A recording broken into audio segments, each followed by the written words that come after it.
Hello everyone, welcome in your our YouTube channel the conceptual academy. और आज हम लेकर आ गए हैं रिफ्रैक्शन ऑफ लाइट। तो यार, रिफ्रैक्शन ऑफ लाइट ऐसे बहुत सारे स्टूडेंट्स को लगता है बहुत लंबा चौड़ा टॉपिक है, लेकिन हम इसको बहुत ही सिंपल वे में आपको समझाएंगे और जितना भी कंटेंट है इसका बहुत कम टाइम में आप समझ पाइएगा। ठीक है, तो बिना लेट किए हम स्टार्ट करते हैं अपना रिफ्लेक्शन ऑफ लाइट। तो रिफ्रैक्शन ऑफ लाइट क्या होता है, इसको समझने से पहले आप यह समझ पाइए कि रिफ्लेक्शन क्या होता है। रिफ्लेक्शन हमारा क्या होता था कि लाइट कोई ऐसे यहां से मिरर पे, ऐसे मिरर होता था हमारा, लाइट यहां से इस तरह से गया, इस तरह से इंसिडेंट रे, और इधर से रिफ्लेक्ट कर जाता था। ये हमारा क्या होता था, रिफ्लेक्शन। क्या होता था ये हमारा होता है रिफ्लेक्शन। लेकिन यार अब हम रिफ्रैक्शन पढ़ रहे हैं तो रिफ्रैक्शन का फिनोमेनन इससे कुछ अलग होगा। वो क्या होगा, इसमें जब लाइट क्या होता है, जब एक मीडियम से दूसरा मीडियम में जाता है तो रिफ्लेक्ट ना करके बल्कि क्या होता है, रिफ्रैक्ट करता है। तो उस रिफ्रैक्ट वर्ड का मतलब क्या होता है, तो रिफ्रैक्ट वर्ड का मतलब होता है कि जब लाइट एक मीडियम से दूसरा मीडियम में जाए तो सीधा सीधा ना जाके कुछ एंगल से बेंड कर जाए, यानी कि मुड़ जाए। तो उस मुड़ाव को, उस झुकाव को, उस बेंडिंग को रिफ्रैक्शन ऑफ लाइट कहते हैं।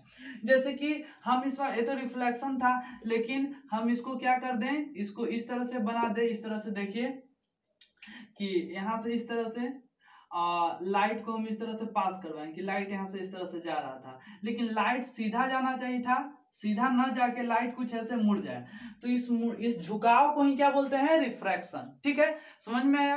तो रिफ्रैक्शन ऑफ लाइट क्या होता है यार, तो यहाँ पे बताया गया है, ऊपर देख सकते हैं कि bending of rays, bending of light rays at surface separating two medium.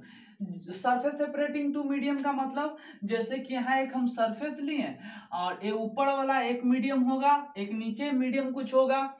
तो दोनों मीडियम, जैसे कि ऊपर एयर है नीचे वाटर है, तो एयर से लाइट आ रहा होगा। ठीक है, एयर से लाइट आ रहा होगा इधर। तो जैसे ही लाइट यहाँ इस बाउंड्री से नीचे गया वाटर के तरफ, तो सीधा ना जाके कुछ बेंड कर गया। इस तरह से ले लिए, इसमें वाटर से एयर में जा रहा था तो सीधा ना जाके कुछ उधर की ओर बेंड कर गया।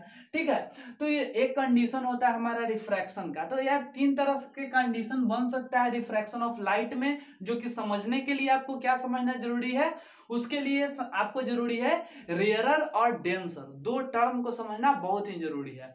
तो देखिए, रेयरर मीडियम और डेंसर मीडियम, हम पूछे कि एयर जो है रेयरर मीडियम है या डेंसर मीडियम है, और वाटर रेयरर मीडियम है या डेंसर मीडियम है, तो आपका क्वेश्चन होगा कि यार रेयरर मीडियम या डेंसर मीडियम ऐसे कैसे बताएं। ठीक है, ऐसे मतलब आप किसी को रेयरर या डेंसर नहीं बोल सकते हैं। ठीक है, तो देखिए जनरली हमारा बात समझिए, जैसे हम आपसे पूछें कि अमीर कौन है, अमीर कौन है, ठीक है, तो आप क्या सोचिएगा कि यार अमीर तो सब कोई अपना अपना लेवल से है।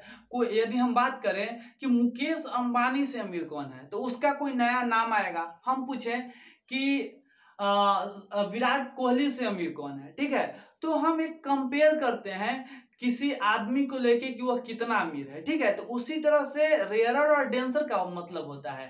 रेयरर और डेंसर आप ऐसे नहीं बोल सकते हैं कि वाटर डेंसर है और जो ग्लास है, वाटर डेंसर है, ग्लास रेयरर है, इस तरह से आप नहीं बोल सकते हैं। वाटर हो सकता है किसी के लिए रेयरर हो, किसी के लिए डेंसर हो। जैसे विराट कोहली हो सकता है कि हम लोग के लिए अमीर है, और मुकेश अंबानी के लिए विराट कोहली तो गरीब ही है। मुकेश अंबानी के पास उतना पैसा है, विराट कोहली के पास क्या है, मुकेश अंबानी से कम ही होगा, या बिल गेट्स से तो कम ही होगा। ठीक है, तो दो कंडीशन हुआ, हम लोग के लिए विराट कोहली अमीर है और बिल गेट्स के लिए विराट कोहली एकदम गरीब है। ठीक है, तो उसी तरह से तो रेयरर और डेंसर मीडियम क्या है, तो ऐसा समझिए कि दो मीडियम दे दिया आपको, बोला कि दोनों में रेयरर कौन है, डेंसर कौन है। यहाँ है वाटर और यहाँ है एयर, यहाँ है वाटर, यहाँ है एयर। तो देखेंगे लाइट एक तरफ इधर चलेगा, ये लाइट एक तरफ इधर चलेगा, वाटर में एयर में। तो लाइट का स्पीड जिसमें ज्यादा होगा, बिना रुकावट के आराम से चला, दम मस्ती से चला। ठीक है, जिसमें मस्ती से लाइट चला बिना कोई रुकावट के, यानी तो वो हो गया रेयरर मीडियम। और जिसमें कुछ रुकावट आ गया, कुछ बाधा आ गया उसको लाइट को ट्रेवल करने में, वो हो गया डेंसर मीडियम। तो रेयरर मीडियम और डेंसर मीडियम को जनरली बुक में आपको लिखा हुआ मिलेगा optically rarer medium, optically denser medium. ठीक है, तो समझिए। तो हम यदि बात करें कि एयर और वाटर में रेयरर कौन मीडियम है, ये हमारा रेयरर मीडियम है, ये हमारा डेंसर मीडियम है। क्योंकि लाइट जब एयर में जाएगा तो इसको कोई परेशानी उतना नहीं होगा, आराम से जाएगा, इसमें इसको कुछ परेशानी होगा, ठीक है। तो यार आपका दिमाग में एक और क्वेश्चन आ रहा होगा जो कि हमको पता है, आप पूछिएगा कि ऑयल और वाटर में कौन रेयर है कौन डेंसर है, ये कैसे पता चलेगा। ये तो पता कर लिए कि हाँ एयर में कुछ नहीं होता है, ज्यादा स्पीड चलेगा, ऑयल और वाटर में कौन ज्यादा चलेगा। तो यार इसके लिए क्या ना आपको एक टर्म पढ़ना पड़ेगा, वो है रिफ्रैक्टिव इंडेक्स। क्या पढ़ना पड़ेगा? Refractive index. देखिए तो जिसका जितना ज्यादा रिफ्रैक्टिव इंडेक्स होगा, रिफ्रैक्टिव इंडेक्स क्या बताता है कि रुकावट कितना है, रुकावट कितना है, मतलब दो मीडियम है, एक का रिफ्रैक्टिव इंडेक्स 20 है, एक का रिफ्रैक्टिव इंडेक्स 30 है। तो यदि आपको रिफ्रैक्टिव इंडेक्स दोनों मीडियम का पता हो ना तो आप बता सकते हैं कि कौन रेयरर है कौन डेंसर है। एक का रिफ्रैक्टिव इंडेक्स 30, एक का रिफ्रैक्टिव इंडेक्स 40, तो कौन रेयरर होगा कौन डेंसर होगा। तो जिसका रिफ्रैक्टिव इंडेक्स 30 होगा वह रेयरर मीडियम होगा, और जिसका रिफ्रैक्टिव इंडेक्स 40 होगा वह डेंसर मीडियम होगा, ठीक है। तो रिफ्रैक्टिव इंडेक्स को हम बहुत डिटेल में डिस्कस करेंगे, बस आपको रेयरर और डेंसर समझाते टाइम ये हम डिस्क्राइब कर दिए, ठीक है। वैसे इसका अच्छे से डिस्कस करेंगे, समझ में आ गया, रेयरर मीडियम डेंसर मीडियम। तो यार हम रिफ्रैक्शन ऑफ लाइट का कंडीशन ले रहे थे कि लाइट बेंड कर जाता है, तो हम जानेंगे कि आखिर बेंड करता क्यों है और बेंड किधर करता है ये भी जानेंगे। तो यार एक कंडीशन आप समझिए कि देखिए जब लाइट जो है ऐसा, जब लाइट रेयरर टू डेंसर जाएगा, कहा रेयरर टू डेंसर, जब लाइट रेयरर मीडियम से डेंसर मीडियम की ओर जाएगा तो लाइट क्या होगा, बेंड करेगा कहाँ, लाइट जो बेंड करेगा कहाँ पे बेंड करेगा, towards the normal, towards the normal, मतलब नॉर्मल की तरफ कुछ मुड़ जाएगा।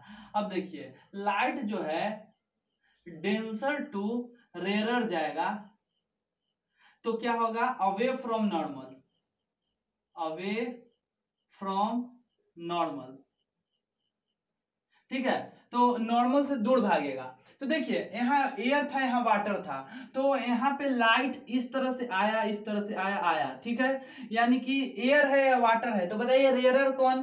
तो यार देखिए यदि आपको कंपेयर करने के मिले एयर से ना, एयर हमेशा रेयरर मीडियम होगा, यानी कि किसी भी मीडियम में सबसे ज्यादा स्पीड ऑफ लाइट एयर या वैक्यूम में होता है।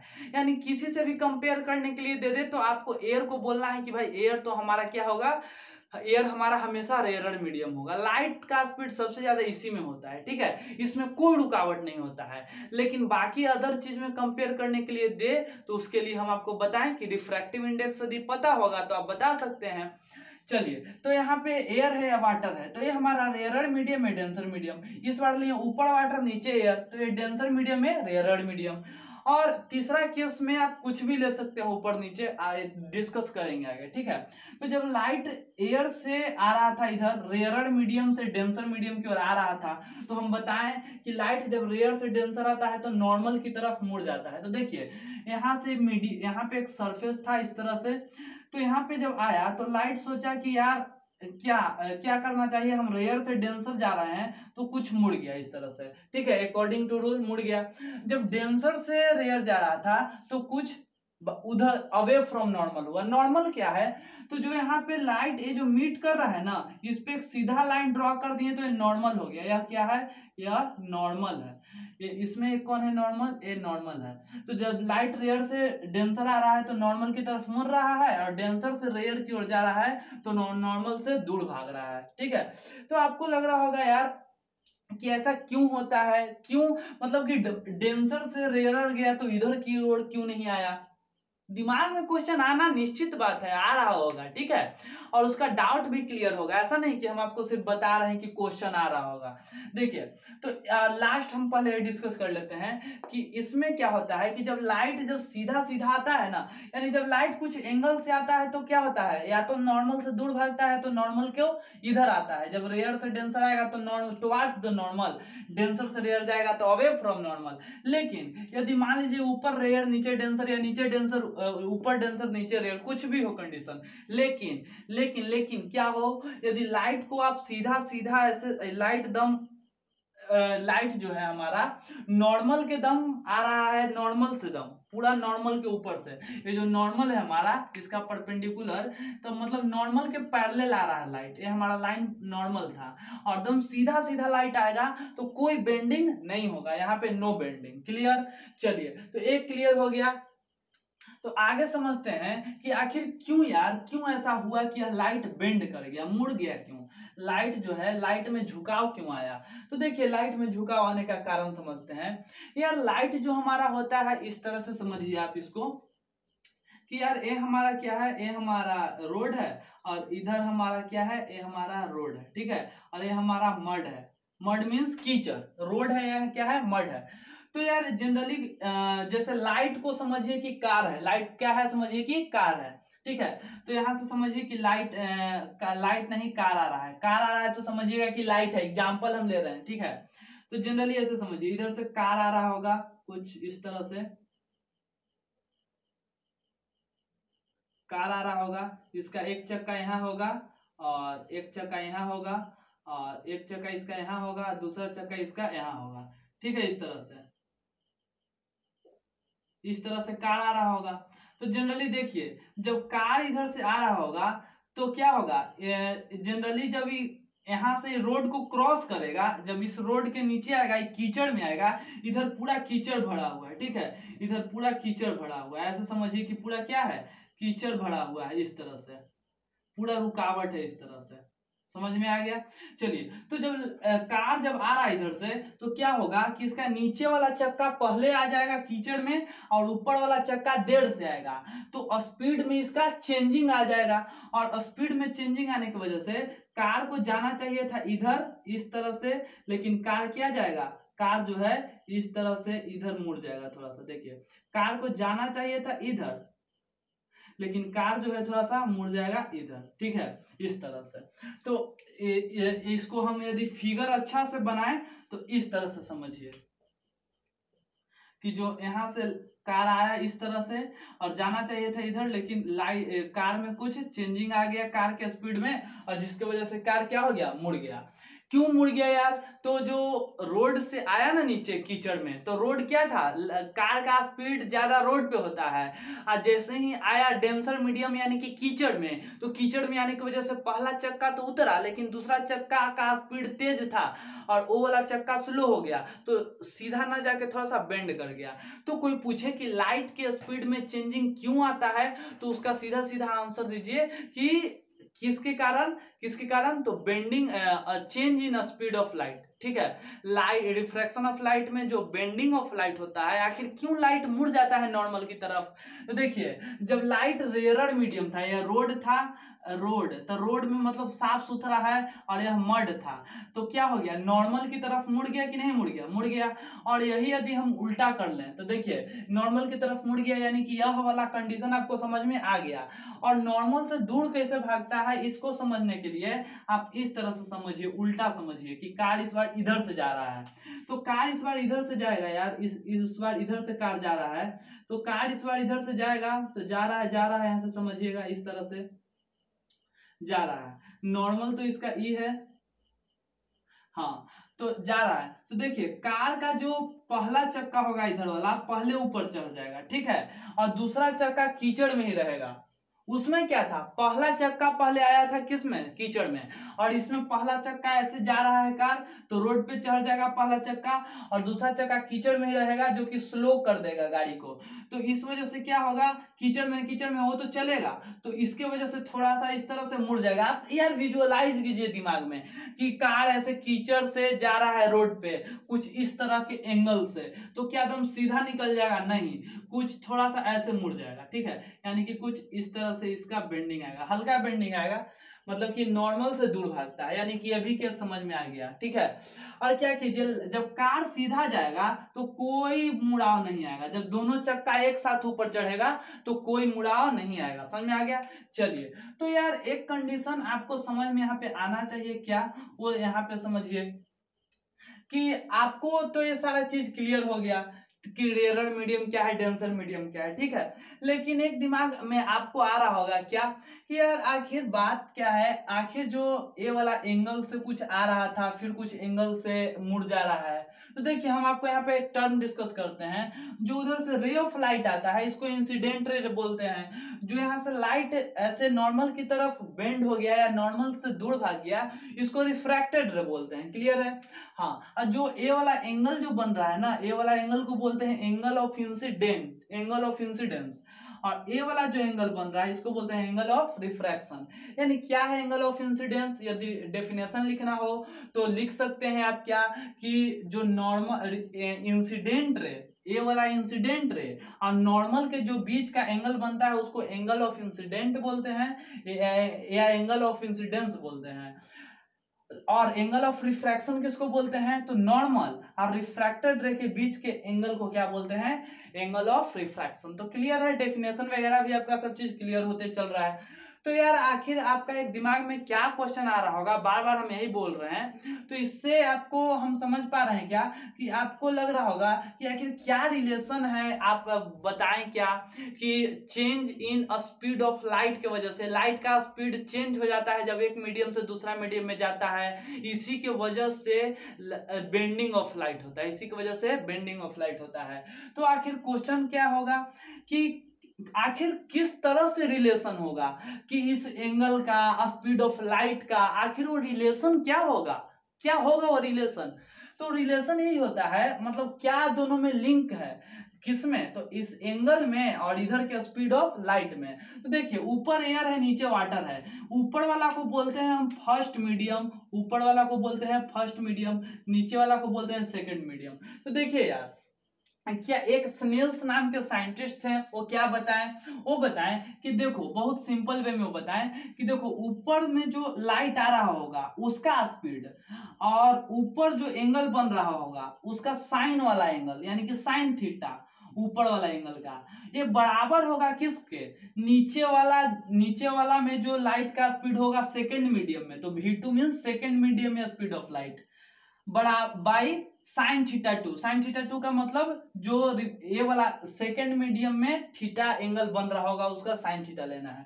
दोनों आपस में बराबर होता है। कौन बताएं? स्नेल्स लॉ बताएं, हम नहीं, आप नहीं, स्नेल्स लॉ, ठीक है, स्नेल्स बताएं, स्नेल्स साहब बताएं, ठीक है। चलिए तो इससे हम क्या किए, अब हम तो बहुत तेज हैं, मैथमेटिक्स तो हमको आता है, तो हम क्या किए, हम बोले किताब में आपको लिखा हुआ ऐसा नहीं मिलेगा, किताब में आपको लिखा हुआ क्या मिलेगा कि साइन थीटा 1 को साइन आई भी बोल सकते हैं। यार ये थीटा 1 या आई बात बराबर है कि sine i by sine r बराबर कांस्टेंट, बस इतना ही मिलेगा आपको बुक में, लेकिन आपको डिटेल्स में पढ़ना है, कहीं से क्वेश्चन ना छूटे इसलिए पढ़ना है, ठीक है। तो देखिए तो साइन थीटा 1 इसको इस तरफ ले गए तो sign theta 1 by sine theta 2 बराबर V1 बाई V2 हो गया। जो साइन थीटा 1 बराबर V1 बाई V2 यह एक कांस्टेंट वैल्यू देता है किसी भी मीडियम के लिए। जैसे देखिए यहां से हम इस तरह से नहीं समझ में आया होगा, समझाते हैं। देखिए आप एक लाइट यहां से ऐसे लीजिए, आप यहां से लाइट इस तरह से एक बार ऐसे लीजिए और फिर एक बार क्या लीजिए, इस तरह से लीजिए, लाइट का एंगल चेंज करते जाइए इस तरह से। देखिए फिर यहां से लाइट का एंगल क्या कीजिए, चेंज कीजिए, फिर लाइट का एंगल कुछ और चेंज कीजिए,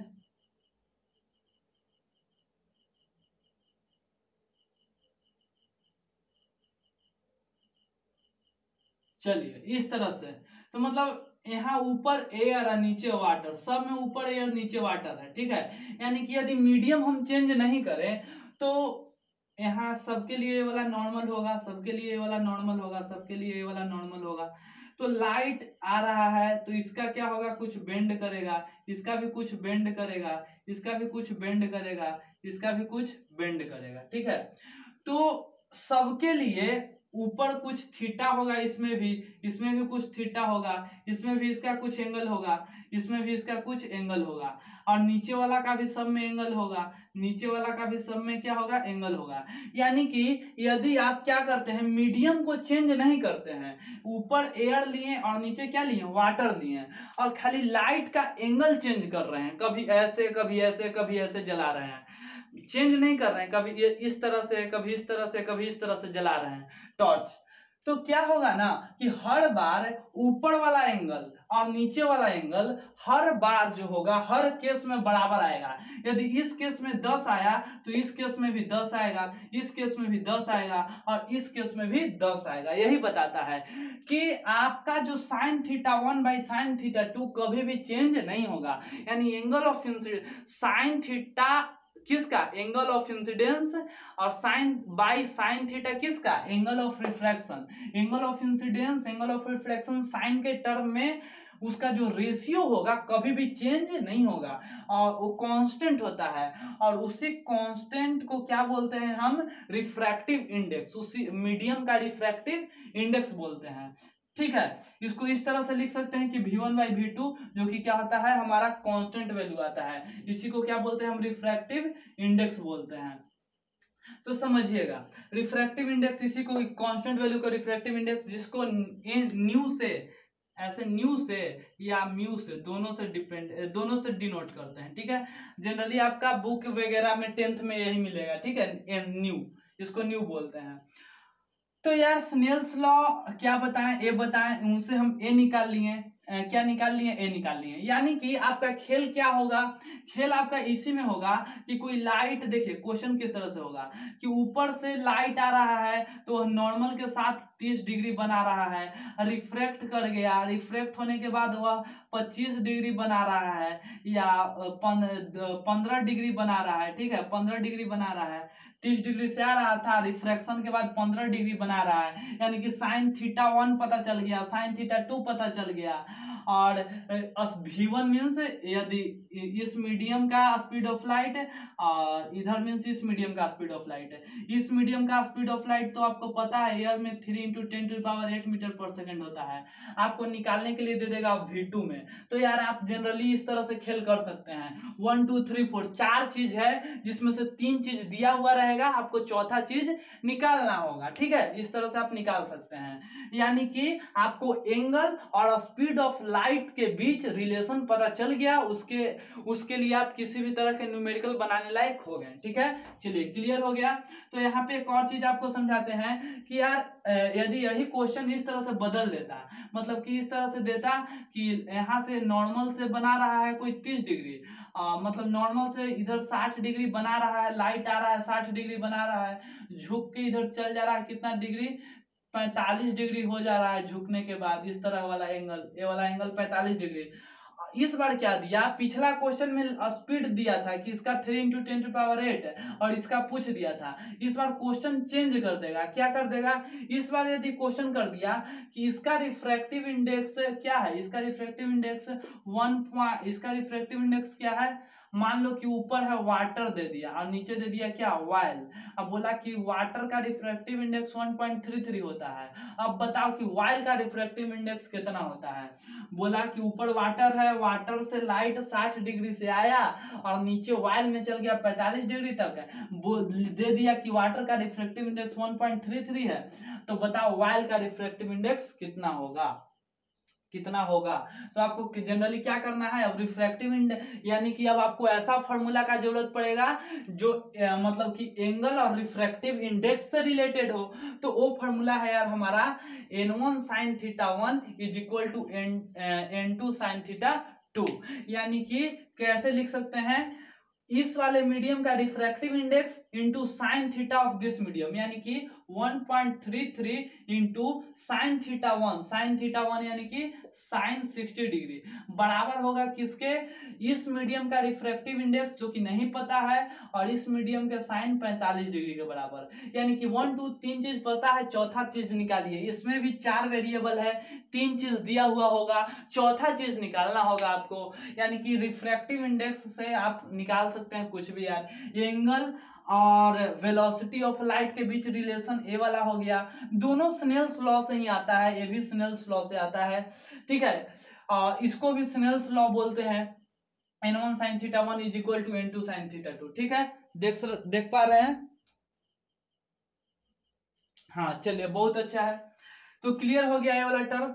चलिए, तो जनरली हम ये सारा फॉर्मूला को एक जगह कर दिए हैं कि जिस तरह का आपको जरूरत हो उस तरह से आप निकाल सकते हैं। देखिए, मतलब कि साइन थीटा ये याद रखिएगा, वेरी वेरी इंपॉर्टेंट है, वेरी वेरी इंपॉर्टेंट। देखिए किस तरह से इंपॉर्टेंट है आपको, 1 2 3 4 5 6 चीज है ना, इसी तरह से कोई भी क्वेश्चन हो सकता है। देखिए, इस तरह से भी क्वेश्चन रह सकता है कि कोई मीडियम इधर क्या है, केरोसिन है, केरोसिन है ऊपर, और नीचे क्या है, नीचे है हमारा वाटर है, क्या है, नीचे हमारा वाटर है।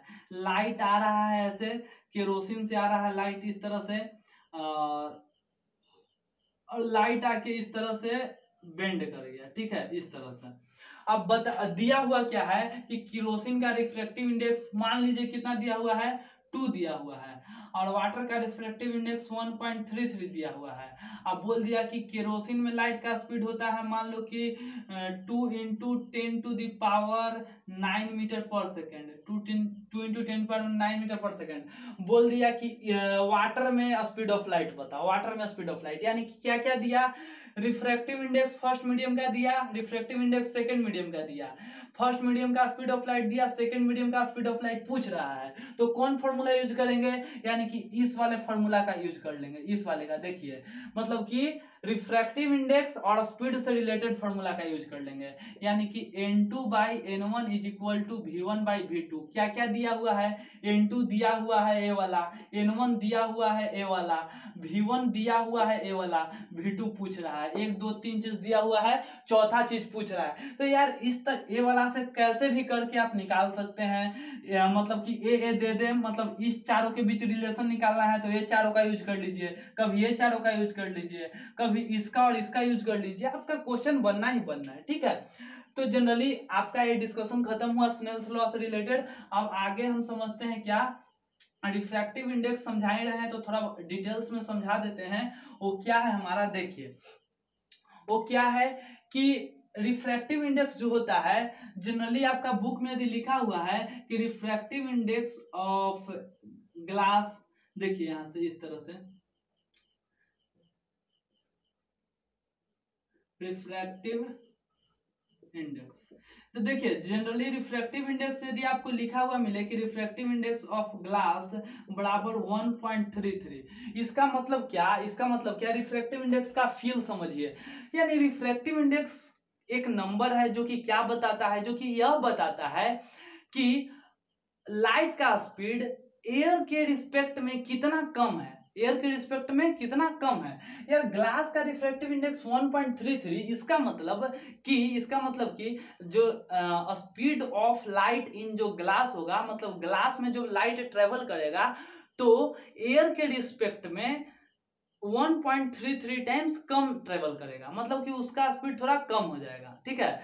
यदि किसी का रिफ्रैक्टिव इंडेक्स मान लो कि किसी का, देखिए रिफ्रैक्टिव इंडेक्स बता रहे हैं, डायमंड का होता है 2.42, डायमंड का रिफ्रैक्टिव इंडेक्स ऑफ डायमंड होता है 2.42, यानी कि हम बोले कि डायमंड का रिफ्रैक्टिव इंडेक्स कितना है, इसका मतलब यही होता है कि डायमंड में जब लाइट जाएगा ना तो एयर के रिस्पेक्ट से ये मतलब एयर के रिस्पेक्ट में 2.42 टाइम्स कम होगा, यानी कि जितना लाइट एयर में चलता था उससे इतना टाइम्स लाइट क्या होगा, कम ट्रेवल करेगा। देखिए जैसे कि इसको ऐसे समझ सकते हैं कि ग्लास का रिफ्रैक्टिव इंडेक्स 1.33, इसका मतलब कि velocity of light in glass, मतलब कि लाइट जब ग्लास में ट्रेवल करेगा तो velocity of light in air, जो एयर में जो लाइट ट्रेवल करता है उससे 1.33 टाइम्स क्या होगा, कम होगा। यानी इस चीज को हम इस तरह से लिख सकते हैं, बहुत इंपॉर्टेंट है।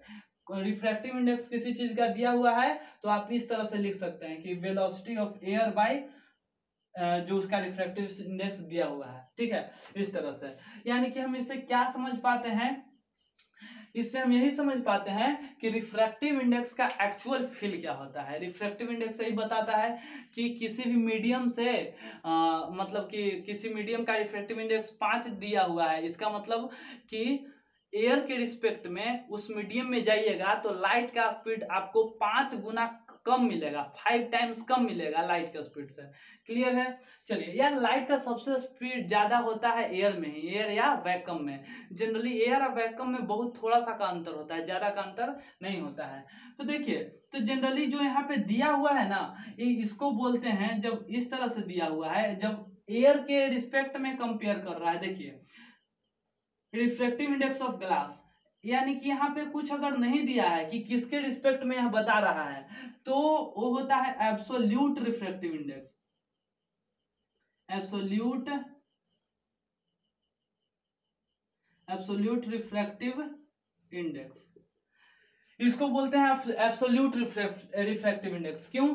क्योंकि रिफ्रैक्टिव इंडेक्स ऑफ ग्लास बराबर इतना, तो इसका मतलब यही होता है, यानी कि जब हम एयर से कंपेयर करके बता रहे होते हैं तो एब्सोल्यूट रिफ्रैक्टिव इंडेक्स।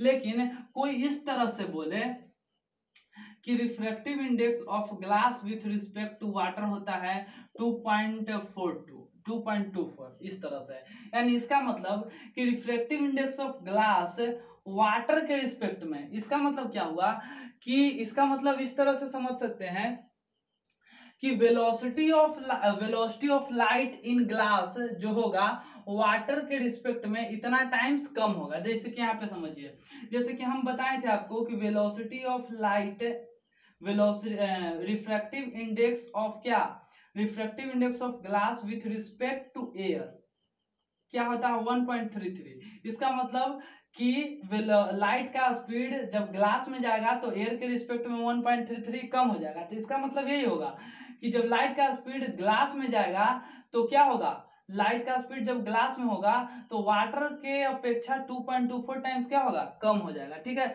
तो इसको बोलते हैं, जब मतलब कंपेयर करके बता रहे हैं तो उसको बोलते हैं क्या, उसको बोलते हैं, क्या बोलते हैं, इसको एब्सोल्यूट रिफ्रैक्टिव इंडेक्स, और उसको बोलते हैं relative refractive index, relative refractive index. चलिए क्लियर हुआ, रिफ्रैक्टिव इंडेक्स का टॉपिक भी क्लियर हुआ। तो एक बात और यार, कि जो मीडियम जितना ज्यादा डेंसर होगा उसका रिफ्रैक्टिव इंडेक्स उतना ही ज्यादा होगा और उसमें लाइट का स्पीड उतना ही क्या होगा, कम होगा। तो जनरली ये सब समझ में आ गया, तो इसको इरेज कर लेते हैं और इधर आपको कुछ टर्म समझा देते हैं। क्या कि ग्लास स्लैब से रिफ्रैक्शन कैसे होता है। तो जनरली ग्लास स्लैब हमारा इस तरह से होता है, और लाइट इधर से इस तरह से आया, तो आने के बाद ये हमारा ग्लास है, ये हमारा ऊपर एयर है, ये हमारा क्या है, एयर है। तो एयर रेयर मीडियम है, डेंसर मीडियम में आएगा तो कुछ इस तरह से झुकेगा, इस तरह से लाइट कुछ झुकेगा। झुकने के बाद ये हमारा डेंसर मीडियम है, डेंसर से रेयर आ रहा है तो फिर यह कुछ मुड़ जाएगा इस तरह से, यानी कि इस तरह से रिफ्रैक्शन ऑफ लाइट होता है किसमें, ग्लास स्लैब में। चलिए एक चीज और बताना है आपको कि रिफ्रैक्शन ऑफ लाइट जो हमारा है यह कहाँ कहाँ देखने को मिलता है हमको। तो जो जनरली हमको पानी में मछली जो होता है ऊपर दिखाई देता है कभी कभी, बाकी होता है वो बहुत ही नीचे। और क्या, हमारा जो टब होता है, बाल्टी का टब, जो हमारा टब होता है उसका जो बॉटम होता है थोड़ा सा ऊपर की तरफ दिखाई देता है। ये सब होता है रिफ्रैक्शन की वजह से। देखिए कैसे होता है, देखिए हमारा वाटर है इस तरह से, जनरली इस तरह से हमारा समझिए कि क्या है, पूरा पूरा का पूरा इसमें क्या है, वाटर है। ठीक है, और इसमें क्या है, यहाँ पे एक मछली है इस तरह से, इस तरह से यहाँ पे एक मछली है। तो जनरली आप यहां से आप देख रहे हो इस तरह से, आपका आंख है ये वाला आपका आंख है। ठीक है, चलिए आप यहां से देख रहे हैं तो क्या होगा, यहां से सनलाइट आएगा या कोई लाइट इस पे पड़ेगा तो यहां से लाइट क्या होगा, मान लीजिए कि एक लाइट यहां से इस तरह गया ऊपर, तो जब लाइट यहाँ पे हमारा डेंसर मीडियम है, रेयर मीडियम, तो जब नॉर्मल जाता है तो लाइट में नो बेंडिंग, तो लाइट में कोई मुड़ाव नहीं होगा। लेकिन जब लाइट इस तरह से जाएगा तो क्या होगा, मतलब कि डेंसर से रेयर जाता है तो नॉर्मल की अवे जाता है, यानी कि इस तरफ बेंड करेगा, इस तरफ बेंड करेगा, डेंसर से रेयर जा रहा है तो आपका आंख क्या सोचेगा कि यार रे ऑफ लाइट कहाँ से आ रहा है, यह अंदाजा लगाएगा। तो अंदाजा लगाएगा तो क्या इस लाइट को यार इमेज वहीं बनता है जहाँ पे लाइट एक्चुअली मीट करता है। तो इसको यह पीछे की ओर अपना आंख क्या करेगा, अपना ब्रेन क्या करेगा, लाइट को देखेगा कि कहाँ से आ रहा है। तो आंख को लगेगा कि लाइट यार यहाँ से आ रहा है, तो आंख को लगेगा कि यार मछली भी कहाँ है, यहाँ है, मछली भी कहाँ है, यहाँ है, यानी कि मछली है यहाँ, लगेगा यहाँ। क्यों? रिफ्रैक्शन की वजह से लाइट जाता है ऐसे, इस तरह से मुड़ जाता है। ठीक है, तो जनरली ये भी टर्म आपको समझ में आ गया। आई होप कि रिफ्रैक्शन टर्म आपको अच्छा से समझ में आ गया होगा। ये जनरली पूरा नहीं है रिफ्रैक्शन, और हम इसके वीडियो उसमें क्वेश्चंस लेकर आएंगे। ठीक है, तब तक पढ़ते रहिए। All the very best.